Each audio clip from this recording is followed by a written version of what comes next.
Hey, how's it going? We're SideQuestCrafting, and today's project is in the garage. Or is it the garage? I felt dumb. Since starting this adventure, we've found ourselves in this garage quite a bit, whether it's dealing with hazardous fumes or messy builds or power tools, or just needing to do our project away from the cats. And we're very thankful for this space. It gets the job done. But we thought, if we're going to be spending a lot of our time in this space, why not make it the most epic fantasy studio of our dreams? Think big wooden beams with carvings made out of XPS foam, colorful bunting, lanterns, and customized and flipped furniture to hold all of our supplies as well as showcase our projects. And finally, a giant epic fantasy mural on these two walls that is going to have a bunch of dragons and a vibrant, colorful landscape that overlooks a river or mountains and things. Still working it out. But we don't own this garage, and we want to be able to take this mural with us someday when we move, so we're going to need to build temporary stage walls. And to do that, we first need to get supplies. So let's go.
So building and assembling and priming the temporary stage walls is complete. It took us roughly 1 week to go from one boring white wall to these boring white walls. But they're walls that we can do whatever we want with now. And we can paint our giant epic fantasy mural on these walls, and I'm very excited to do that. But we can't do it just yet because the second coat of primer is still drying. While it dries, we're going to move on to some other things like our fantasy furniture and storage that we want to have in our studio. So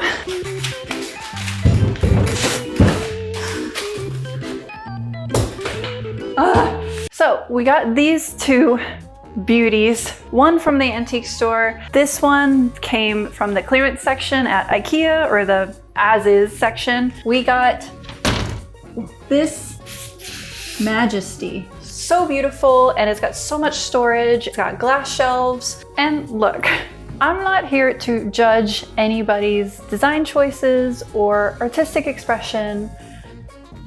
So what I will say is that it is not going to be staying hot pink and gold. I'm sorry if that offends anybody or makes anybody sad. We will be stripping the paint from both of these pieces and applying a dark wood stain to hopefully bring out their woodiness and give them more of a fantasy, antique-y feel. Also going to remove the glass, might add a bit of lattice work. Also going to replace all the handles, and hopefully it looks good. So let's go.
The hutch is finished. It looks great. We're really happy with it. We think it turned out amazing. The window diamond lattice, we were going for those old diamond shapes in those old windows, and I don't know what they're called, but also mixed with like a garden lattice, and I think it looks great. And all of the hardware and the little shield handles. That being said, working on this piece of furniture took exponentially more time and work than we anticipated. Like, we had to completely replace the backing and the top of this because the paint just wouldn't come off.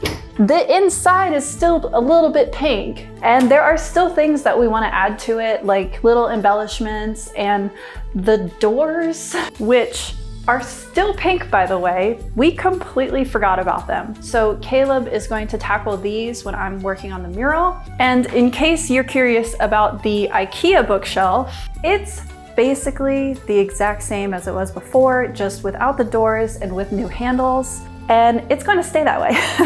The paint on this thing is impenetrable, and we could have just gotten stronger chemicals, but there's also the chance that this bookshelf won't even make it into the finished studio redesign. Quite possibly overestimated the size of the space. If it doesn't make it into the studio redesign, it's still going to be in the garage, just behind the camera, and we'll just store our gear on it. So moving on, I'm really excited to get started on the mural. I just want to begin painting. We did alter the sketch a little bit. Instead of the dragons on these two walls, the dragons are now going to be sharing this big wall, and we added a fake crumbling stone wall that is going to go here and possibly at the end of that wall. Before we begin painting, we are going to make the fake stone wall as well as the fake wooden beams that are going to go up. To make the wooden beams, we're going to be using XPS foam, and then to make the stone wall, we're going to be using a combination of XPS foam and a joint compound. So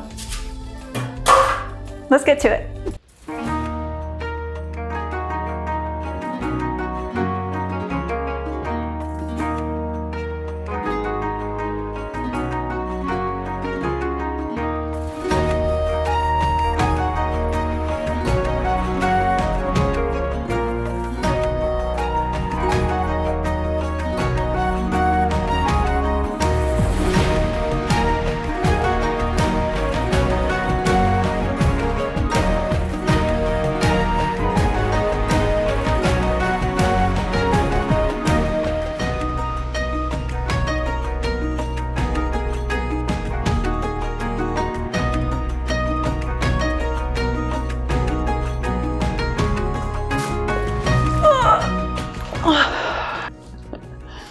So we have all of our rocks, and now we're just going to take these and slap them on the wall with a little bit of construction adhesive, and then we are going to cover the whole thing with the joint compound and a little bit of water to bring it all together and give it that stony texture. And then we are going to build all of the beams, and then we're going to paint the mural.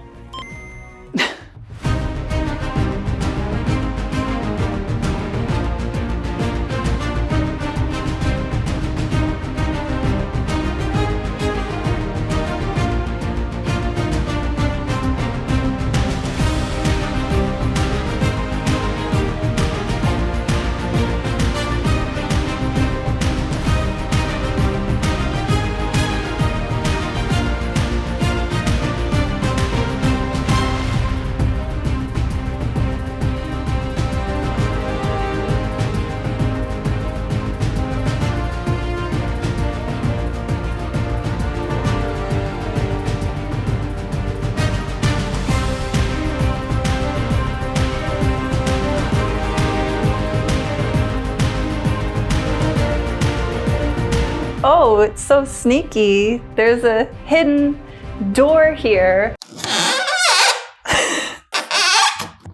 Whatever.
So we just finished carving.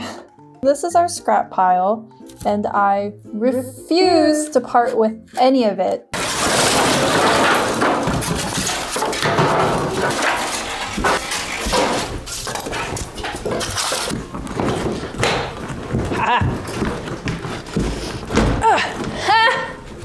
And you didn't think it would close.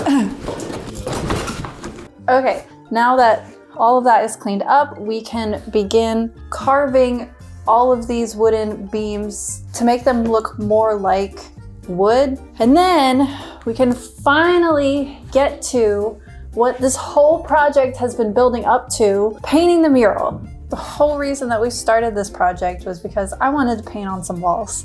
And then it just grew and grew and grew into chaos. But it's looking really cool so far, and we're really happy with how everything is turning out. So we're gonna get to that, and then we're going to get to painting.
The beams are all done being painted. A quick rundown of what we did. We started with a medium brown base coat, went in with some darker washes in all of the grooves, and then dry brushed highlights with some lighter tones at the very end. I can't remember if we said we were going to wait to paint the beams with the rocks and the mural, but we decided to paint them sooner rather than later, so that way we can just throw them up as soon as the mural is finished.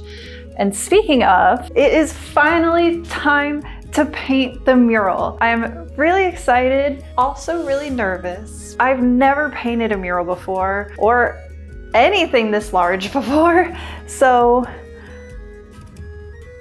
I have brought down my rat stash of acrylic paints. I'm very excited. It's going to be really fun. We are going to begin by putting the sketch on the wall. And I could freehand it, but we have decided to just go ahead and use our projector. We've had this projector for a few years now, and it'll get the job done just fine. You don't need a projector to put the mural on the wall. Using a projector just takes a lot of the sizing guesswork out of putting the sketch on the wall. Not worry about if things are in proportion on this massive canvas and will help us to get it done a lot quicker, so that way we can just move on to painting. So yeah, that's the plan. Let's do this.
So the base coat of paint is pretty much done, and I really like it. I like how it looks now. I wasn't super happy with how it was looking before. I didn't like it at all. I was just so in my head and overthinking everything. I was focused on doing the base coat while also trying not to cover the line work, but also trying to fill in the line work with stuff that was supposed to go in the foreground while I'm also trying to work on the background. And I don't know if any of this makes sense. We decided to just go over it with more of a solid gradient so that then we can build on top of. And this makes sense because this is how I usually work in other paintings. Oh, and that was another thing. I didn't necessarily know what tool I wanted to use. I liked the brush for all the color variation and the brush strokes. I liked the little roller for the gradients and how far it spread the paint. I ended up sort of dual wielding both of these. We did cover the line work, well, most of it. Honestly, once I let go of the fact that I was painting over all the line work, it got a lot easier to just focus on painting because it just wasn't sitting in the back of my mind stressing me out. So I know that we will take these skills and this knowledge with us into future projects, so it's okay. We are just going to redraw the line work, and then we are going to build up details, probably starting here. And yeah, that's it. So let's go.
Mural is finished. Do you like it? I'm just kidding. We've made a ton of progress so far, and it's been really fun painting. I did sort of get stuck at one point. I didn't know where to move forward or what to paint next, specifically in this whole area. So we took a picture of the wall and brought it back into Photoshop and updated the design from there. That's how this tree was born. I do think adding it really helped with the depth of the environment. I did have to make the branches really low though because of the beams. That said, me and this tree right here have gone head to head, toe to toe. We are enemies. It's taken me like a week of painting just these leaves to get here. I don't know why, I just could not figure out how to paint this tree. It made me so grumpy. At one point, I think I was just so grumpy, I just said, oh, I almost said it. I heard that. I think I got so grumpy that I just said screw it and just started playing with a bunch of colors and just throwing them on. Just let the tree be what it wants to be. I like it now. I think it looks great. We're on speaking terms. But it's time to move on. We are working in the foreground now. Well, we've kind of been in the foreground, but it's almost dragon time. Before we paint the dragons though, we are going to finish painting this cliff and the big rock that the dragon is sitting on. And we finally get to paint the stone walls. So let's get to it.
So the rocks are all done. I love how much color that we ended up putting into them. We followed pretty much the exact same method as we did with painting the wooden beams. We started with just a base color on all of the stones and then went in with a darker wash and then topped that with lighter tones in colors with a dry brush. And it looks amazing. Now that the stone walls are all finished, you know what time it is. It's dragon time. I'm so excited. We have already retraced the dragon sketches onto the walls because I covered them with paint again. We are really in the final stages of the mural. We just have to paint the dragons and add in all the details, and then the mural will be finished and the project will be wrapping up very soon. I'm very excited. So let's do it.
The mural is finished, and all that's left to do is to bring everything together in the final assembly.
The beams and the arches are all assembled finally. Good God, was it difficult to get these up.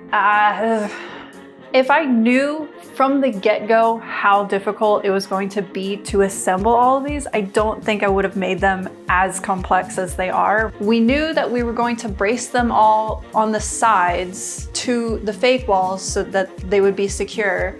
And we knew we were going to use dowels and glue to assemble all these individual pieces because we didn't want to have to drill into or damage the mural. We did not even consider the angles of the dowels, the angles of the holes for the dowels, the size of the dowels and the length of the dowels, and how fragile these little pieces would become once we started shaving off some of the foam to get them to fit, because, I mean, the measurements are not exact. I'm only human.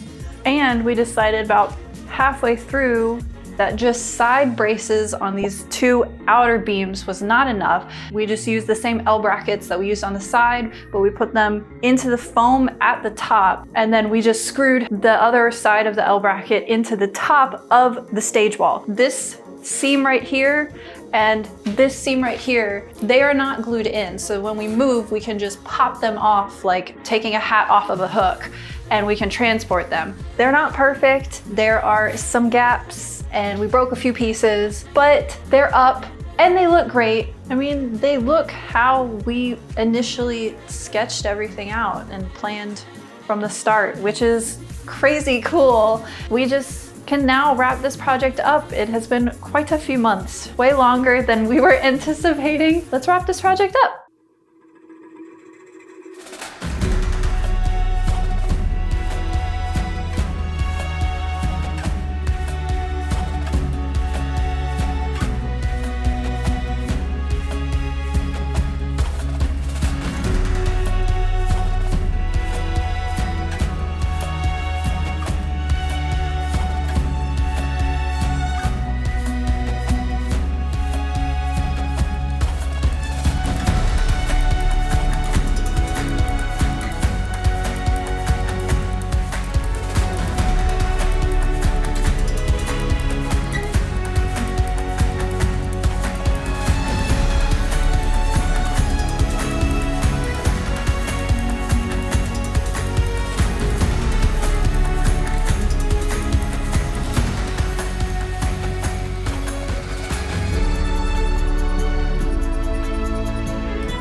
studio is finished and I can't believe how amazing it looks. And it looks so cool, and I'm just so happy with how everything turned out. This sort of studio space has been something that I've dreamed about since I was a little girl, and I can't believe that we made it. Like, it's so cool. This whole project has so many pieces to it. Like this mural. This was the first mural. This was the first mural that I've ever painted, and I'm really happy with how it turned out. It looks so cool. Trying to figure out how to blend my art style with a large scale acrylic painting was a huge challenge and very stressful at times, but I'm so happy with how it turned out. It looks so cool, and I'm so proud of my babies. I know we've said this before, but we do really want to sprinkle in some more smaller projects, especially after this one. This one took a lot of time and effort and money, and it's amazing, and we love it, and we wouldn't do anything differently. But overall, this whole project took about half a year. While that's not bad, it is substantially longer than we had initially planned and wanted it to take. I mean, if you compare it to our Potions quest, which took 8 months to make, I think we're getting faster.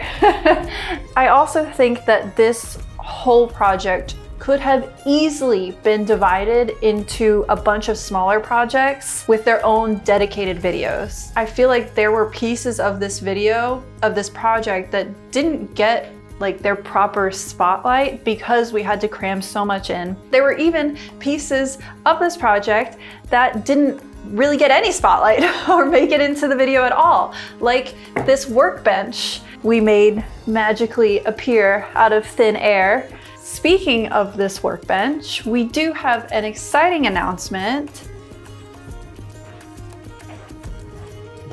We're launching our Patreon! It should be live as this video is going up, and it has 2 exclusive, brand new, smaller videos already on it, one of which is this workbench and how we built it. We've thought about starting our Patreon for a while now, and now just felt like a great time, especially with this epic project. And we're still navigating how Patreon works exactly, but with the different tiers, we want to offer things like bonus content and behind the scenes and extra project videos, downloadable content like stickers or blueprints or illustrations and plans. And we also want to feature our patrons' names in our YouTube videos as well. But we also want to emphasize, please don't feel obligated to join our Patreon. While becoming a patron for our channel means a lot to us and is incredibly sweet, and you know, maybe saying this is a bit counterintuitive to announcing our Patreon, but it is also very important to us that you know that the biggest way to support us and support SideQuestCrafting as a channel is just by being here and watching our videos, and it means so much to us. And one last thing before we go, what are some name suggestions that you have for these beauties? Please let us know in the comments. We would love to hear your suggestions. So thank you so much for watching. We really hope you enjoyed our adventure. If you liked the video, please consider liking or subscribing or leaving us a comment. And also let us know what are some project ideas and video ideas that you have that you would like to see us build. We'd love to hear them. Again, thank you so much for watching, and we will see you next time much sooner. Bye. Bye.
This technique of using the joint compound to make the stone wall was inspired by Rachel Maxey, who I'm pretty sure was also inspired by another creator, Vieri Art or Vieri Art. I hope I'm pronouncing their name correctly. Please correct me if I'm wrong.